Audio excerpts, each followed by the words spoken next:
वासुदेवाय नमः। ओम नमो भगवते वासुदेवाय नमः। ओम नमो भगवते वासुदेवाय नमः। ओम नमो भगवते वासुदेवाय नमः।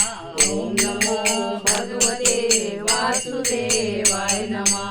ओम नमो भगवते वासुदेवाय नमः। ओम नमो भगवते वासुदेवाय नमः। ओम नमो भगवते वासुदेवाय नमः। ओम नमो भगवते वासुदेवाय नमः। बोलो सत्यनारायण भगवान की जय। श्री सुत जी बोले, हे ऋषि, प्राचीन समय में कनकपुर में उल्कामुख नामक एक बुद्धिमान तथा सत्यवादी राजा राज करता था। वह प्रतिदिन मंदिर में जाकर श्री सत्यनारायण भगवान की पूजा करता था और निर्धनों को अन्न, वस्त्र और धन दान करता था। उसकी पत्नी सुभद्रा बहुत सुशील थी। वे दोनों हर महीने श्री सत्यनारायण भगवान का व्रत करते थे। श्री सत्यनारायण की अनुकंपा से उनके महल में धन संपत्ति के भंडार भरे थे। उनकी सारी प्रजा बहुत आनंद से जीवन यापन कर रही थी। एक बार राजा और रानी बहुत से लोगों के साथ जब भद्रशिला नदी के किनारे श्री सत्यनारायण भगवान की पूजा कर रहे थे तो नदी के किनारे एक बड़ी नाव आकर ठहरी। उस नाव में एक धनी व्यापारी यात्रा कर रहा था। वह बहुत सा धन कमाकर अपने नगर को लौट रहा था। उसका सारा धन उस नाव में रखा हुआ था। नाव से उतरकर व्यापारी राजा के समीप पहुंचा। राजा को पूजा करते देख उसने कहा, हे राजन, आप इन सब लोगों के साथ मिलकर किसकी पूजा कर रहे हो? इस पूजा के करने से मनुष्य को क्या लाभ होता है? राजा ने व्यापारी से कहा, हम हर पूर्णिमा को सत्यनारायण भगवान का व्रत करते हैं और फिर पूजा अर्चना के बाद भगवान का प्रसाद लोगों को बांटकर स्वयं भी प्रसाद ग्रहण करते हैं। सत्यनारायण भगवान की पूजा से दुखों के सारे दुख दूर होते हैं। राजा की बात सुनकर व्यापारी ने कहा, हे राजन, मैं भी सत्यनारायण भगवान का व्रत करना चाहता हूँ। कृपया मुझे इस व्रत के करने की विधि बतलाइए। राजा ने व्यापारी को सत्यनारायण व्रत की पूरी विधि बताई। राजा ने व्रत कथा सुनने के बाद व्यापारी को भी प्रसाद दिया। श्री सत्यनारायण भगवान का स्मरण करते हुए व्यापारी ने प्रसाद ग्रहण किया और लौटकर अपनी पत्नी लीलावती से कहा, हमारी कोई संतान नहीं है।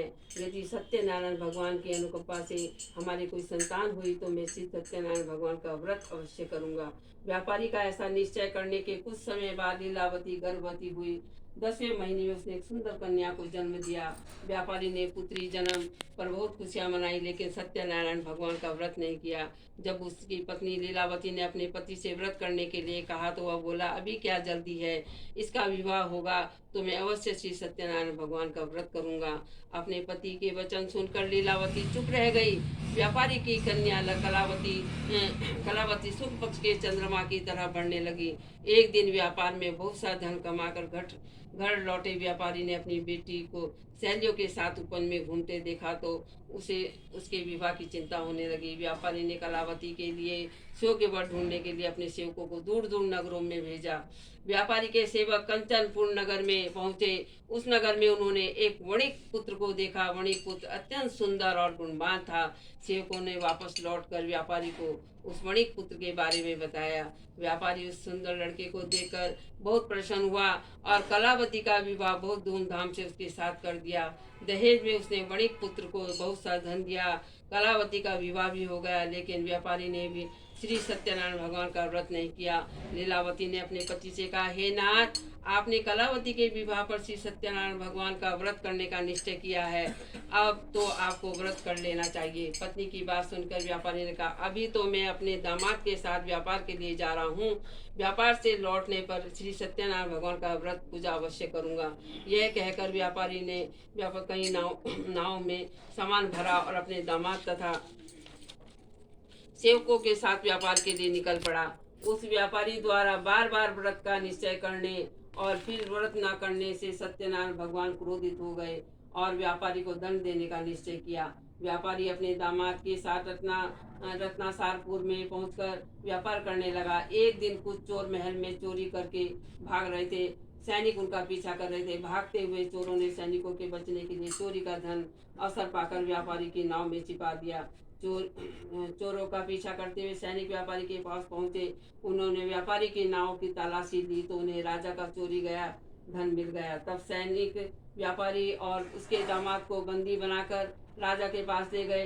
राजा ने उन दोनों को बंदीगृह में डाल दिया और उनका सारा धन ले लिया। श्री सत्यनारायण के प्रकोप से उधर लीलावती पर भी मुसीबतों का पहाड़ टूट पड़ा।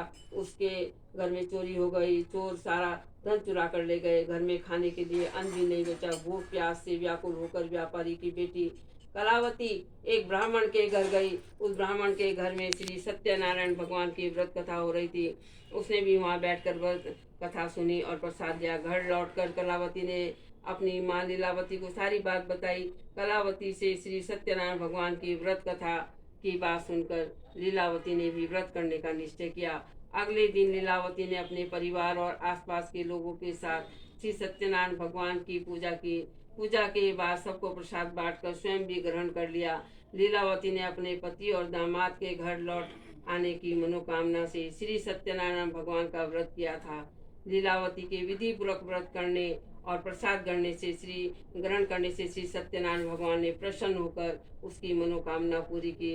उन्होंने राजा चंद्रकेतु को स्वप्न में दर्शन देकर कहा, हे राजन, व्यापारी और उसका दामाद बिल्कुल निर्दोष है। सुबह उठते ही दोनों को मुक्त कर दो। उन दोनों का सारा धन भी वापस लौटा दो। यदि तुमने ऐसा नहीं किया तो मैं तुम्हारा सारा व्यवहार नष्ट कर दूंगा। इतना कहकर श्री सत्यनारायण भगवान अंतर्ध्यान हो गए।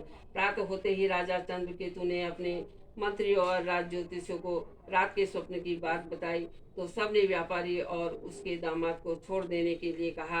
राजा चंद्रकेतु ने तुरंत उस व्यापारी और उसके दामाद को छोड़ दिया। उनका सारा धन भी वापस कर दिया। इस प्रकार से सत्यनारायण भगवान की अनुकंपा से व्यापारी और उसका दामाद दोनों खुशी खुशी अपने नगर की ओर चल दिए। बोलो सत्यनारायण भगवान की जय।